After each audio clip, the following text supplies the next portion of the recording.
Some Reflections on Schoolboy Psychology by Sigmund Freud, published in 1914, in the standard edition of the Complete Psychological Works of Sigmund Freud, Volume 13, translated and edited by James Strachey. Editor's Note: the present translation by James Strachey now appears for the first time, and, so far as is known, is the first to be published.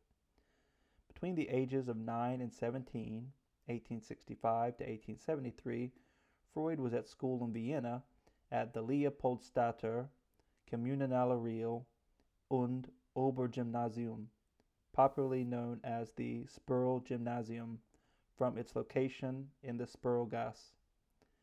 Its name was later changed to K.K. Erzherzog Wiener Gymnasium.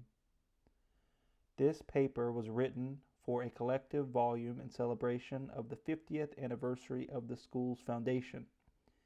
In a letter to a school friend written by Freud on June 16, 1873, International Z Psychoanalytische Imago, Volume 26, 1941, page 5, he gives an account of his leaving examination at the school. He mentions in particular the essay alluded to in the present paper, page 242, on the subject of the choice of a profession, for which he was awarded a distinction mark. Some Reflections on Schoolboy Psychology.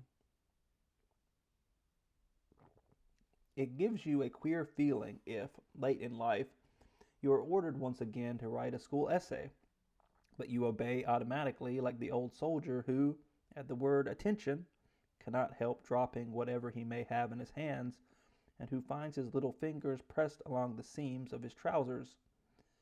It is strange how readily you obey the orders, as though nothing in particular had happened in the last half-century. But in fact you have grown old in the interval. You are on the eve of your 60th birthday, and your physical feelings, as well as your mirror, show unmistakably how far your life's candle is burnt down. As little as 10 years ago, perhaps, you may have had moments at which you suddenly felt quite young again. As you walked through the streets of Vienna, already a graybeard, and weighed down by all the cares of family life, you might come unexpectedly on some well-preserved elderly gentleman, and would greet him humbly almost, because you had recognized him as one of your former schoolmasters. But afterwards you would stop and reflect.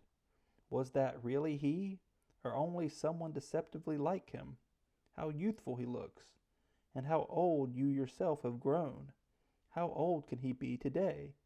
Can it be possible that the men who used to stand for us as types of adulthood were really so little older than we were?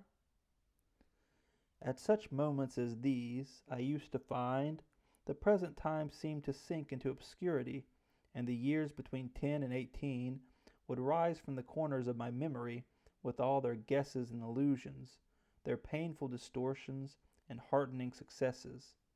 My first glimpses of an extinct civilization, which in my case was to bring me as much consolation as anything else in the struggles of life.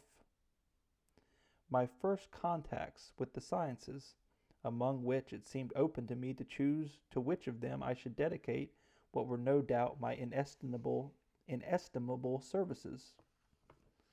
And I seem to remember that through the whole of this time there ran a premonition of a task ahead, till it found open expression in my leaving essay, as a wish that I might during the course of my life contribute something to our human knowledge. Later I became a physician, or a psychologist rather, and was able to create a new psychological discipline, something that is known as psychoanalysis, which is followed today with excited interest, and is greeted with praise and blame by physicians and inquirers in neighboring and in distant foreign lands, but least of all, of course, in our own country. As a psychoanalyst, I am bound to be concerned more with emotional than intellectual processes, with unconscious than with conscious mental life. My emotion at meeting my old schoolmaster warns me to make a first admission. It is hard to decide whether what affected us more and was of greater importance to us Was our concern with the sciences that we were taught, or with the personalities of our teachers? It is true, at least, that this second concern was a perpetual undercurrent in all of us, and that in many of us the path to the sciences led only through our teachers. Some of us stopped halfway along that path, and for a few, why not admit as much, it was on that account blocked for good and all. We courted them or turned our backs on them. We imagined sympathies and antipathies in them which probably had no existence. We studied their characters, and on theirs we formed or misformed our own. They called up our fiercest opposition and forced us to complete submission. We peered into their little weaknesses and took pride in their excellences, their knowledge, and their justice. At bottom, we felt a great affection for them, if they gave us any ground for it, though I cannot tell how many of them were aware of this. But it cannot be denied that our position in regard to them was a quite remarkable one, and one which may well have had its inconvenience for those concerned. We were from the very first equally inclined to love and to hate them, to criticize and respect them. Psychoanalysis has given the name of ambivalence to this readiness to contradictory attitudes, and it has no difficulty in pointing to the source of ambivalent feelings of such a kind. For psychoanalysis has taught us that the individual's emotional attitudes to other people, which are of such extreme importance to his later behavior, are already established at an unexpectedly early age. The nature and quality of the human child's relations to people of his own and the opposite sex have already been laid down in the first 6 years of his life.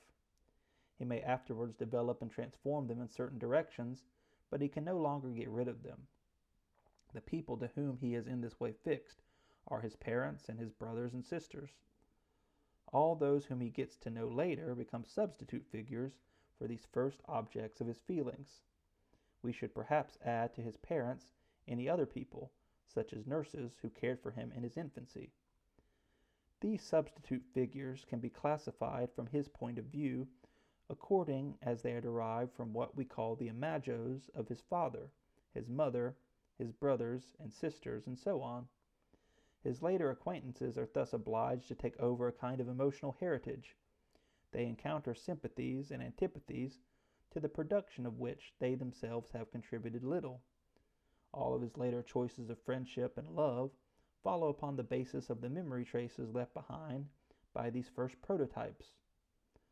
Of all the imagos of a childhood which, as a rule, is no longer remembered, none is more important for a youth or a man than that of his father. Organic necessity introduces into a man's relation to his father an emotional ambivalence which we have found most strikingly expressed in the Greek myth of King Oedipus. A little boy is bound to love and admire his father, who seems to him the most powerful, the kindest and the wisest creature in the world.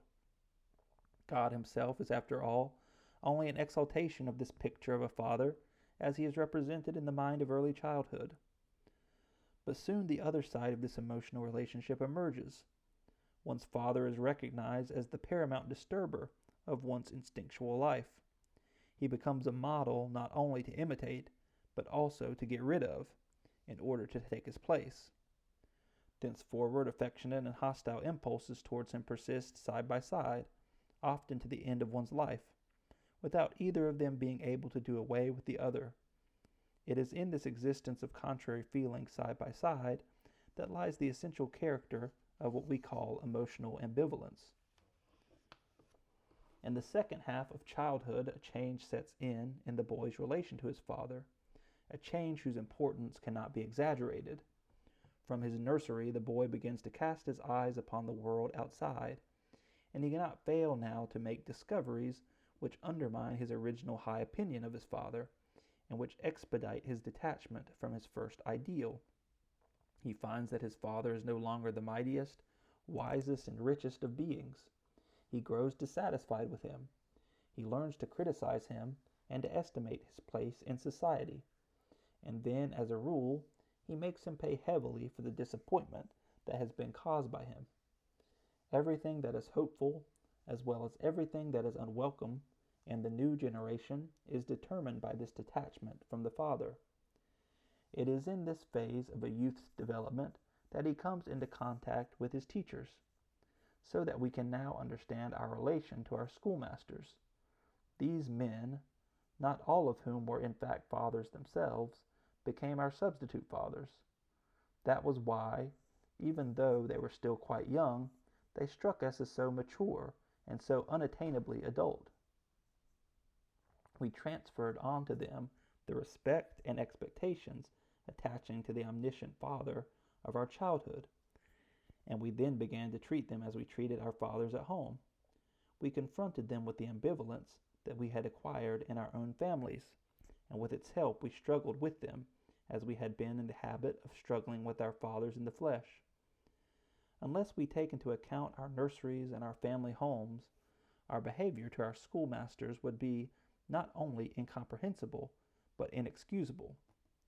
As schoolboys, we had other and scarcely less important experiences with the successors of our brothers and sisters, our schoolfellows, but these must be described elsewhere. In a commemoration of the jubilee of our school, it is on the masters that our thoughts must rest.